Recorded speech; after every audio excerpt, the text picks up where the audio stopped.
Você tem algum bem hoje no teu nome? Algum carro, alguma casa que seja sua? Um carro que seja seu? Não.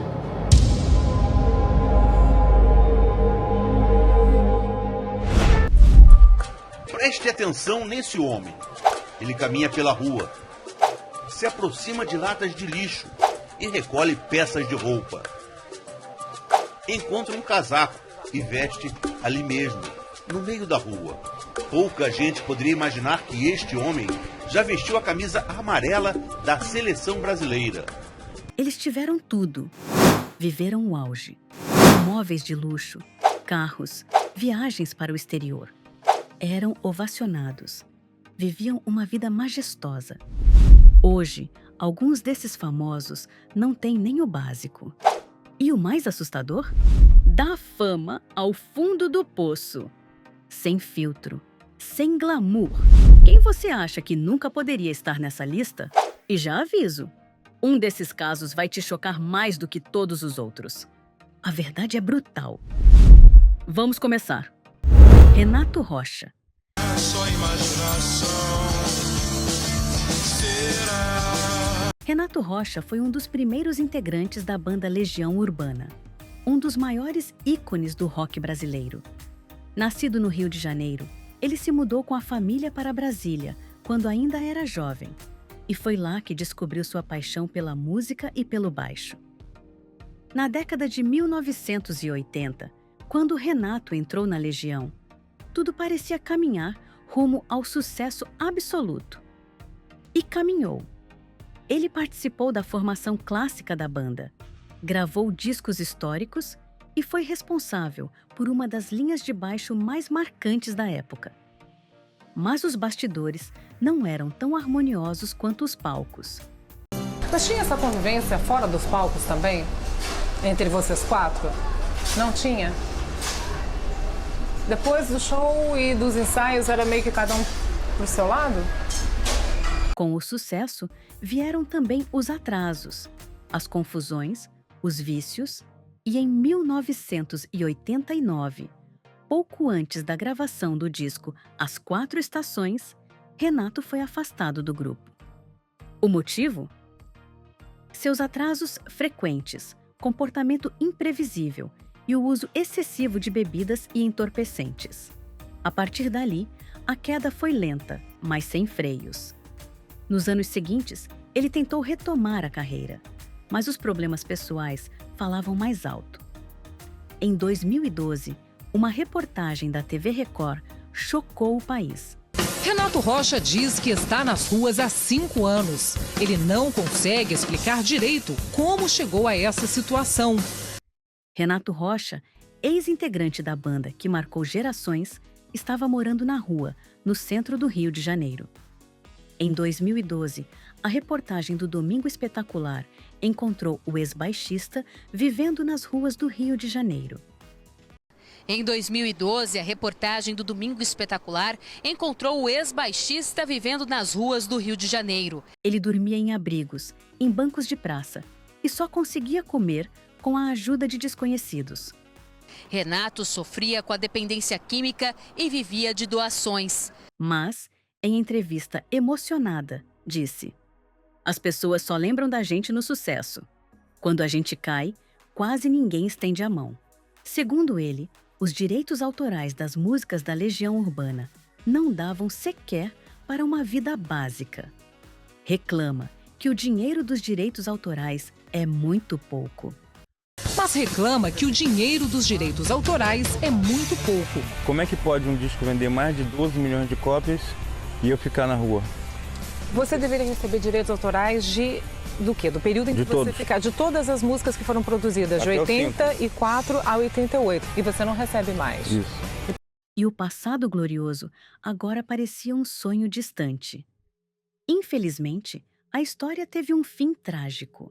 Renato Rocha foi encontrado morto em um quarto de hotel em fevereiro de 2015, aos 53 anos. Renato Rocha foi encontrado morto num hotel no litoral paulista. Ele foi encontrado morto dentro do quarto do hotel. O velório irá acontecer em Embu das Artes, na Grande São Paulo. Renato morreu em consequência de uma parada cardíaca. Ele tomava antidepressivos e estava internado em uma clínica para dependentes químicos e foi liberado para viajar nesse final de semana. Uma amiga do músico estaria hospedado no mesmo hotel, vítima de uma parada cardíaca. De ídolo nacional a símbolo de abandono, Renato deixou um alerta cru. O sucesso pode durar apenas uma música, e a queda, essa sim, pode ser longa e silenciosa. Narjara Tureta. Há quanto tempo, papai? Há quanto tempo vocês não se encontram mais na mesma cama? Mas que absurdo! Absurdo? Absurdo! Papai, absurdo é você querer manter essa imagem. Não há mais nada entre vocês há anos. Nos anos 80, o Brasil viu surgir uma jovem atriz com um talento encantador e um sorriso doce que conquistava o público. Narjara Tureta brilhou nas telas desde a infância. Oh mãe, me explica, me ensina, me diz, porque feminina não é no cabelo, não tem como olhar. E se tornou um rosto conhecido em novelas como Malu Mulher. Ué, mas você falou que não queria ter mais filhos. Eu? Vai ter no mínimo uns 6, mas não agora.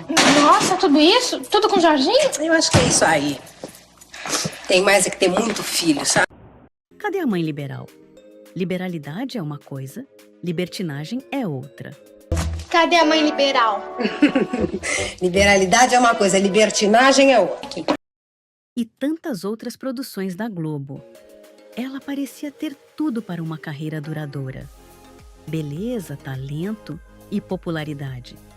Mas, como tantos outros artistas, Narjara caiu na armadilha do contrato temporário, da instabilidade artística e da falta de reconhecimento financeiro. Enquanto o público acreditava que ela estava bem, Narjara enfrentava anos de dificuldades. Com poucas oportunidades na TV, sem contratos longos e sem segurança financeira, ela precisou recorrer a trabalhos bem distantes do glamour da televisão. Em um dos momentos mais difíceis da sua vida, foi flagrada vendendo água de coco nas ruas do Rio. Ao lado da mãe. O tempo passou e os trabalhos na TV começaram a diminuir. A atriz foi flagrada vendendo coco nas ruas do Rio de Janeiro. O que teria acontecido? E quando questionada sobre isso, respondeu com a dignidade de quem nunca teve vergonha de trabalhar. Fiquei na rua 10 anos vendendo água de coco com a minha mãezinha. Foi punk, assim. Foi, assim, eu não tenho vergonha nenhuma, pelo contrário, eu acho que... Foi de uma dignidade. Narjara também foi recepcionista. Pode, por favor. Vontade. Quer mais um? É um cartão só. Chama-se Rio Card Especial, Rio Card Olímpico. Fez bicos, lutou muito para manter o básico, pagar o aluguel, a comida e a dignidade. Calo na mão, arrastando coco, mas eu acho que isso me trouxe uma dignidade, me moldou como pessoa, me moldou como mulher. Assim, eu acho que eu passei a valorizar mais as coisas. Apesar de tudo, nunca se vitimizou. Muita gente me pergunta, e é bom que eu possa responder isso, mas por que você não pegou um trabalho de carteira assinada? Gente, eu sempre fui atriz. Ao contrário do que muitos pensam, ela disse que não perdeu fortuna nenhuma, porque nunca chegou a ganhar tanto quanto as pessoas imaginavam. Nem todos os artistas ganhavam dinheiro, então tem muita gente assim, ela ganhou e gastou tudo. Não, de jeito nenhum, o dinheiro que eu ganhava era sempre contado, então não sobrou, não deu, tipo, ela dilapidou. Não, eu nunca tive dinheiro sobrando, então por isso... E essa é outra verdade dura da TV. Muitos rostos famosos não recebem metade do que parecem ter. Hoje, Narjara tenta recomeçar. Atua como dubladora. Clive precisa ser muito mais forte e tomar uma decisão. Faz pequenas participações na TV e, finalmente, começa a se estabilizar com projetos próprios. Mas a lembrança dos anos difíceis ainda ecoa. A sua história é um tapa na cara da ilusão de que fama significa riqueza, porque a verdade é que mesmo quem já foi estrela pode acabar vendendo água na calçada. Perivaldo.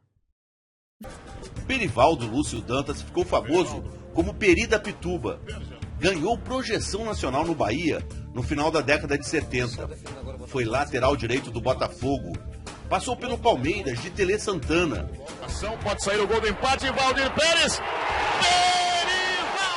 Perivaldo! Vai se consagrar o Perivaldo! Vestir a camisa da seleção brasileira é um privilégio que poucos jogadores conseguem alcançar. E Perivaldo, lateral direito habilidoso e rápido, foi um desses escolhidos.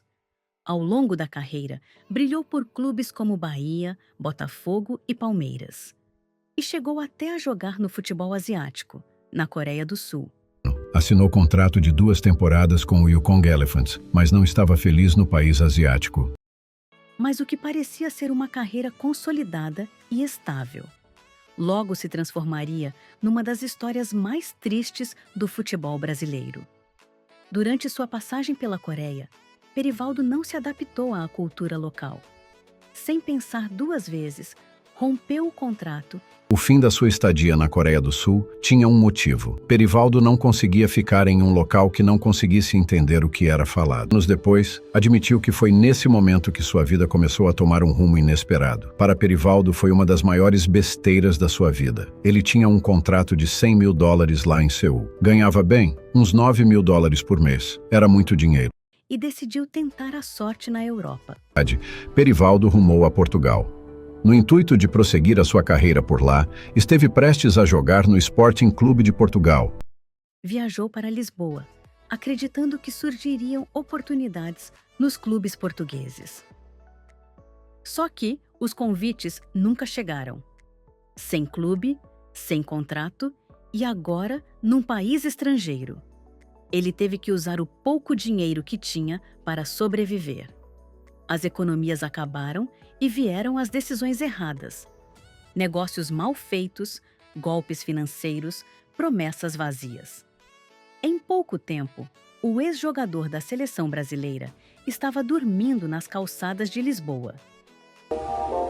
Mais tarde, à noite, encontramos o lugar onde Perivaldo dorme. A gente descobriu então que Perivaldo, o ex-jogador do Bangu, do Palmeiras, do Botafogo, da seleção brasileira, hoje é um morador de rua em Lisboa. Sim, o mesmo homem que um dia defendeu o Brasil em campo.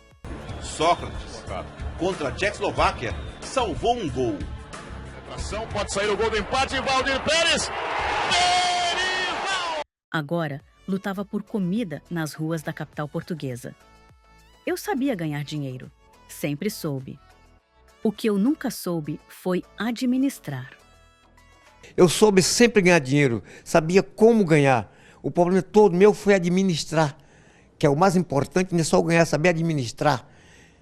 Eu administrei muitas coisas boas, não soube foi mantê-las. Foi apenas quando ele foi reconhecido por um repórter que sua história voltou à tona. A comoção foi grande. O Sindicato dos Jogadores do Brasil interveio. Temos que abraçar o Perivaldo. É um atleta que teve história no Brasil, está numa terra distante. Se a questão for dele voltar para o Brasil, vamos patrocinar a volta dele. Trouxe Perivaldo de volta ao país? Mas já não tem volta. É hora de seguir viagem. Ironia do destino. Dos últimos locais que vê antes de deixar Lisboa. Ofereceu moradia, emprego. Trabalhando agora, já empregado. Carteira assinada, tudo direitinho também. E pela primeira vez em muito tempo, esperança. Mas essa reviravolta durou pouco. Em julho de 2017, Perivaldo faleceu aos 64 anos, vítima de uma pneumonia. Partiu sem ter tido tempo de reconstruir a vida que perdeu. Sua história é daquelas que doem, porque nos mostra que, às vezes, até os heróis que vestiram a amarelinha terminam esquecidos, sozinhos e derrotados pela vida. Asa Branca. Boa noite, Barretos! Tomei a benção. pensão do pai, abracei minha mãezinha. Não é exagero dizer que Asa Branca foi o maior locutor de rodeios da história do Brasil. Seu nome verdadeiro era Valdemar Rui dos Santos. E ele começou como peão de boiadeiro. Mas depois de um acidente sério, ele teve que abandonar os bois e passou a dominar os microfones. Bem, a primeira coisa foi narrar os versos. Ninguém falava verso dentro do rodeio. Quem tem morena tem paixão, quem tem loira tem saudade, quem tem as duas é o garanhão da cidade, quem não tem nenhum igual Asa Branca passa vontade. Rui virou Asa Branca. Com uma voz marcante, presença de palco absurda e muita criatividade. Asa Branca não apenas narrava rodeios, ele transformava cada evento em um espetáculo. Segura! Asa Branca é um profissional inteligente, criativo.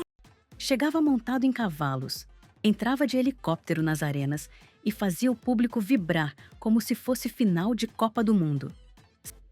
Nos anos 90, chegou a ganhar mais de R$300 mil por mês. Isso sem contar patrocínios e presenças em programas de TV. Comprou carros de luxo, um avião particular e viveu cercado de glamour. Ele era uma verdadeira celebridade do interior.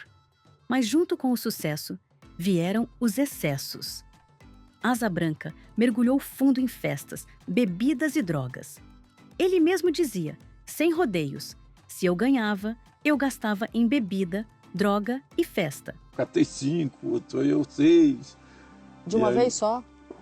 Nossa, era uma bagunça. E droga, sexo e rock and roll, entendeu? Então, hoje, a única coisa que eu me arrependo é de ter consumido droga. O resto não arrependo. Com o tempo, perdeu contratos, perdeu amigos e acabou contraindo o vírus HIV. Você não tinha medo? Porque já se falava muito nessa época, anos 90, tudo, já era uma coisa... Foi a divulgação foi o Cazuza, né? Aham. Mas eu era teimoso. Você achava que não ia acontecer com você? Não ia acontecer comigo. Que era tudo conversa, que achava que era só no contato de sangue. Entendeu? Em 2017, veio outro golpe devastador. O diagnóstico de câncer na garganta. Poucos anos depois, descobriu um câncer na mandíbula. Mais um bicho cabeludo, né? Vai enfrentar. A doença se espalhou agressivamente, atingindo cérebro, língua e pescoço. A lenda viva dos rodeios agora mal conseguia falar. É bom te receber mais uma vez. De onde vem essa força, Asa? Jesus. Os amigos como... Está forçada. Eu já não caminho com você, a minha mulher e a minha família. Nos seus últimos anos, vivia num modesto apartamento alugado, longe dos holofotes e da fortuna que um dia teve nas mãos. Asa Branca faleceu em 4 de fevereiro de 2020, aos 57 anos, após uma dura batalha contra o câncer e o HIV. E deixou uma lição dura, mas necessária. Fama e dinheiro somem rápido, quando a gente perde o controle. Rui Rezende. Pude, meu Deus do céu! Como é que eu pude? É como se o senhor visse o mesmo filme todos os dias e achasse que o Chaplin da tela não envelheceria jamais. Ele marcou gerações ao interpretar o misterioso lobisomem Astromar Junqueira na novela Roque Santeiro. Desamparada, seu professor. Bastava aparecer em cena para que a atenção tomasse conta da sala. Ao saudar tão impoluto cavaleiro andante da justiça, Rui Rezende era isso. Ao saudar tão impoluto cavaleiro andante da justiça. Presença, voz forte, olhar profundo, talento bruto. Sua carreira foi sólida e respeitada. Fez teatro, cinema e televisão com o mesmo profissionalismo. Era daqueles atores que não precisavam estar em todos os programas para serem lembrados. Ele tinha algo raro, mística. Mas, por trás dessa figura marcante, havia um homem que carregava arrependimentos. Ao longo dos anos, Rui tomou decisões que comprometeram sua carreira. Em entrevistas, ele mesmo admitiu: sou ator, fui ator a vida toda. Fiz coisas importantes, coisas sem importância alguma, só para sobrevivência.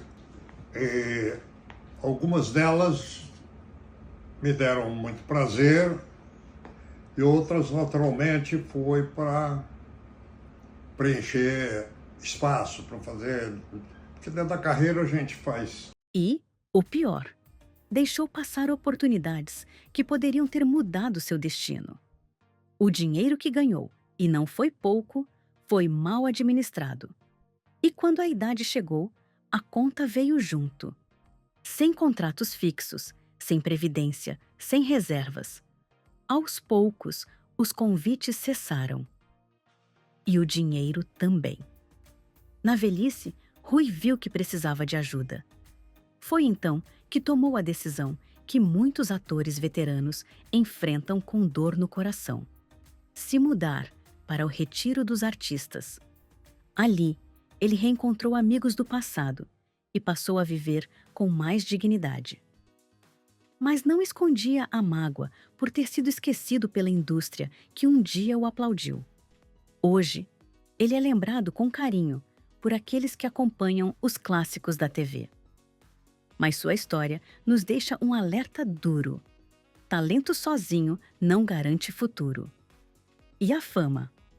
A fama pode evaporar no tempo de um intervalo comercial. Roy Rosello.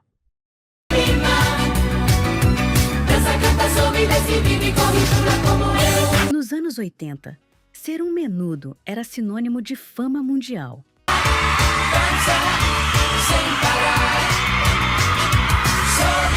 E entre os rostos mais conhecidos da boy band porto-riquenha estava ele, Roy Rosello.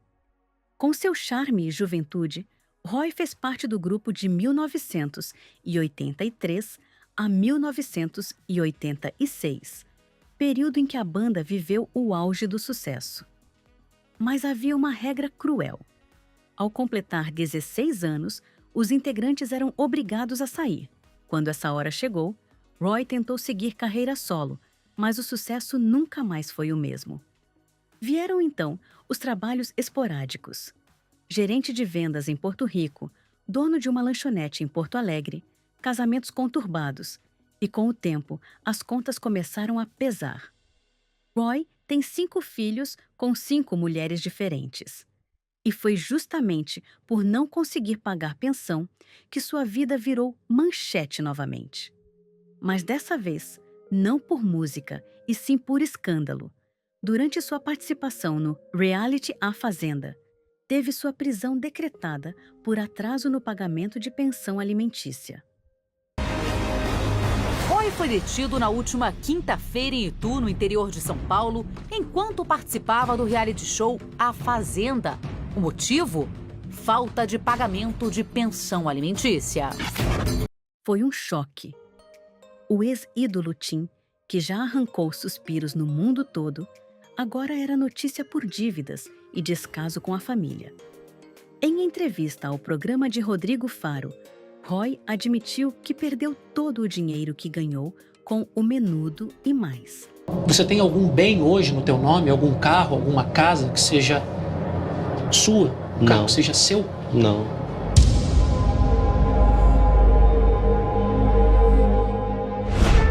Por que você acha que você perdeu tudo, Roy? Porque eu sempre fui... Revelou que o empresário do grupo era desonesto e que os lucros foram divididos de forma desigual. Quanto você tem hoje dos milhões que ganhou no menudo? Nada. Nem um tostão. Hoje, Roy vive no Brasil e atua como missionário religioso, tentando reconstruir sua vida longe do showbiz. Mas a sua história escancara uma realidade cruel. Nem mesmo os ídolos internacionais estão imunes a maus contratos, decisões erradas e a dura justiça da vida. Josie Campos. Aí a nossa televisão Gazeta de São Paulo, aqui no Carnaval 90, Escala Rio. É isso aí, gente, nada menos como Alexandre Frota aqui ao meu lado. Gatíssimo, né? Nos anos 80, o Brasil inteiro conhecia o rosto e o corpo escultural de Josie Campos. Ela surgiu na televisão em 1982, participando de um quadro do programa TV Mulher, comandado por Clodovil. E dali em diante, virou presença garantida nos maiores concursos de beleza do país. Inclusive, vencendo o prestigiado Garota de Ipanema em 1987. Melhores capas de Playboy dos últimos anos. Josie foi considerada uma das maiores musas da época. Estampou capas de revistas masculinas, desfilou nas passarelas mais badaladas e brilhou com sensualidade e carisma na TV. Durante os anos 90, ela estava no auge, rica, desejada e vivendo o sonho de qualquer modelo brasileira. Mas o sonho virou pesadelo. E rápido. No início dos anos 2000, Josie desapareceu da mídia. E quando voltou a ser mencionada, foi em uma reportagem chocante. A ex-modelo estava morando nas ruas do Rio de Janeiro, vagando sem rumo, visivelmente debilitada e passando fome. Vivendo com a ajuda de uma vizinha que lhe dava comida de vez em quando, Josie já não era nem sombra da mulher deslumbrante que encantava o Brasil. Estava desorientada, emocionalmente instável e completamente esquecida pelo mundo artístico. A explicação para sua derrocada veio logo depois. Josie sofria de esquizofrenia, a mesma doença que já havia afetado sua mãe. O que a gente acredita, né, diante dos laudos e das pesquisas que se fez, que ela, fator genético, mais substâncias psicoativas, que é o que a gente chama, heroína. Ela chegou a usar heroína. E ela bebia. Quando ela começou a ficar, ela entrou em depressão e ficou reclusa em casa. Ela começou a beber. Então isso matou neurônios, com certeza. O diagnóstico foi tardio, mas explicou as mudanças bruscas de comportamento e o colapso total da sua vida profissional e pessoal. Após ser resgatada, ela foi internada em uma clínica psiquiátrica em Porto Alegre, onde ainda vive sob cuidados médicos. Sua trajetória dramática inspirou o livro Da Fama à Fome, que narra com detalhes o declínio de uma das maiores beldades brasileiras da sua geração. Hoje, aos 61 anos, Josie Campos vive longe dos holofotes. Tu gostas daqui? Gosto muito daqui, das pessoas. Gosto muito da Vera, do seu Fernando. É? É. O pessoal aqui, como é que é contigo? Tudo bem contigo? Te trata bem? Tudo bem. E sua história nos lembra que muitas vezes a queda de um ídolo não vem só da má gestão financeira, mas também do abandono completo da saúde mental. Mr. M. É o programa que mágicos do mundo inteiro não querem que você veja. Mr. M está de volta mais uma vez. Fugas audaciosas, levitações impressionantes, desaparecimentos inexplicáveis, truques fascinantes e ilusões impossíveis. Nos anos 2000, o Brasil parava diante da TV para assistir a um homem mascarado revelar os segredos mais bem guardados da mágica. Segredos dos mágicos sempre serão revelados pelo grande Mr. M. Era ele, Sr. M, o ilusionista misterioso, que chocou o mundo ao mostrar, passo a passo, como os grandes truques eram feitos. Nenhum segredo é sagrado demais. Os segredos dos mágicos sempre serão revelados pelo grande Mr. M. Por trás da máscara estava o norte-americano Val Valentino. E por um tempo, ele foi uma verdadeira celebridade mundial, especialmente no Brasil, onde virou um fenômeno de audiência. Mas o que parecia um caminho para o estrelato virou, na verdade, uma trilha de perseguições. Os mágicos se uniram.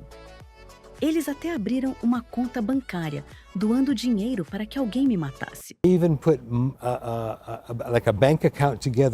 Os mágicos se uniram. Eles até abriram uma conta bancária, doando dinheiro para que alguém me matasse. Queriam contratar um assassino para tirar minha vida. Eles acreditavam que a arte da magia iria desaparecer, seria arruinada para sempre por minha causa. Processos e ruína. Mágicos e associações da classe ficaram revoltados. Chamaram Mr. M de traidor. Muito escroto, cara. Ele apunhalou os colegas pelas costas por dinheiro, né? Porque fez aquilo por grana, né? E o mágico não faz aquilo, pô. Contou os segredos todos. Não faz Mas aquilo. o fantástico é que... Acusaram-no de destruir a mágica enquanto arte. O resultado? Uma enxurrada de processos judiciais, contratos cancelados e portas que se fecharam em todos os lugares. Aos poucos, Sr. M sumiu da mídia. E quando voltou a aparecer, foi para dar uma notícia triste. Estava com câncer de próstata. Estava falando para a pessoa que estava próxima a mim que eu não estava me sentindo bem. E sem dinheiro, lançou uma vaquinha virtual para tentar custear o tratamento. Isso mesmo, um homem que um dia foi estrela em horário nobre.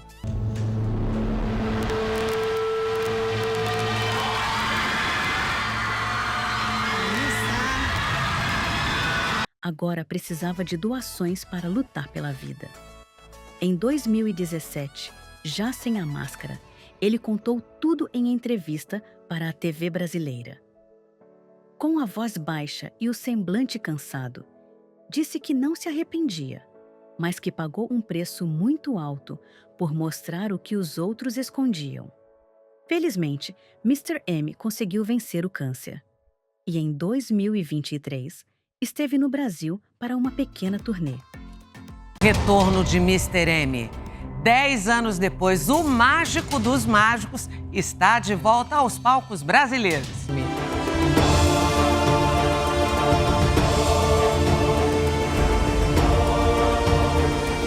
Mas aquele brilho já não era mais o mesmo. O ilusionista que revelava segredos agora carregava cicatrizes. E não apenas no corpo, mas na alma. Val Valentino sobreviveu, mas nunca mais reconstruiu a carreira. Afinal, quando você revela todos os truques, o palco nunca mais é o mesmo. Francisco de Franco. Como vai você? Bem, sim, senhor. Meu nome é Paulo, não me chame de senhor. Sim, senhor, seu Paulo. Quando a dor do câncer me dilacerava por dentro, eu lembrava de como tratei mal os animais no circo. Foi como se o destino tivesse vindo me cobrar. Francisco de Franco começou sua carreira nos anos 50, nos bastidores de circos e programas humorísticos.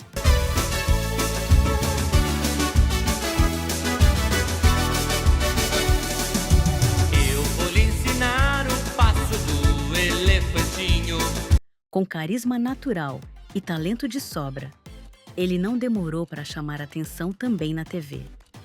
Sua estreia veio em 1971, na novela Bandeira 2.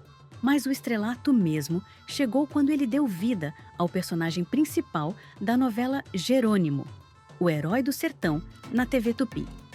Com sua postura firme, ar de galã e jeito de homem do povo. Onde tinha qualquer problema, lá estava Jerônimo, vivendo seu papel de herói e de galã. Não tem ninguém aqui, viu, Jerônimo? Mas se eu dar aqui que era o esconderijo dos bandidos. Jerônimo enfrentou de tudo. Tiroteio no bar, tocaias no meio da mata. Francisco virou o rosto que todos reconheciam nas telas brasileiras. Era adorado pelo público, requisitado por emissoras e até apontado como uma das promessas duradouras da dramaturgia nacional. Mas a fama tem seu preço. E Francisco não soube lidar com ele. Depois do auge, ele começou a recusar papéis, fez escolhas de carreira pouco estratégicas e, aos poucos, foi se distanciando dos estúdios. A grana foi acabando. E quando os convites pararam de chegar, ele se viu forçado a aceitar trabalhos como showman em clubes e circos do interior, onde antes ele era apenas atração de luxo. O tempo passou, os refletores se apagaram e Francisco de Franco, o antigo herói da TV, acabou assumindo um cargo como motorista servidor público, completamente esquecido pela imprensa, pelos colegas e pelo público que um dia o idolatrava. Em seus últimos anos, vivia recluso, doente, sem dinheiro e longe de tudo que um dia o fez brilhar. Eu passei a vida inteira como um operário de uma fábrica de ilusão e, para pior, vivendo da própria. Francisco faleceu em abril de 2001, aos 62 anos, vítima de câncer no pulmão. Sua história é um retrato triste de um talento desperdiçado pela má gestão da fama e por um sistema que rapidamente esquece quem já não serve mais para entreter. Serguei. Este é o roqueiro Serguei.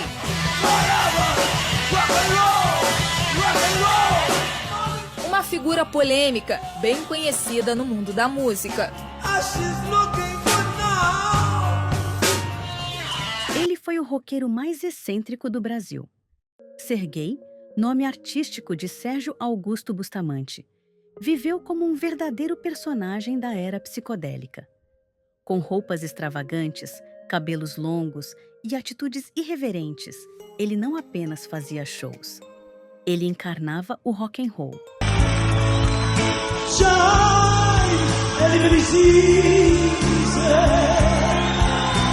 Serguei nasceu numa família de classe média alta e chegou a morar em Nova York na adolescência. Foi lá que teve contato com o movimento hippie, com a contracultura e com os grandes festivais de música. Conheceu gente influente e jurava que viveu um romance breve com Janis Joplin. Praia, aquela ocasião que a Janis veio ao Brasil. Sim, a Janis Joplin. É. Então, você transou com ela na areia, né? Eu fui de uma tem marcas até hoje, hein? Ícone do rock mundial,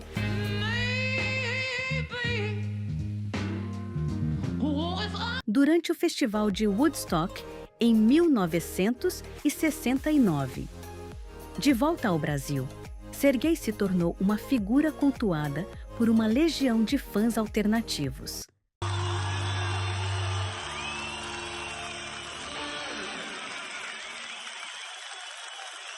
Gravou discos, se apresentou em programas de TV e participou de desfiles, sempre com a energia de quem era. Essas histórias provam uma coisa: na fama, tudo pode mudar de um dia para o outro. Hoje é aplauso, amanhã é silêncio. Agora eu quero saber de você.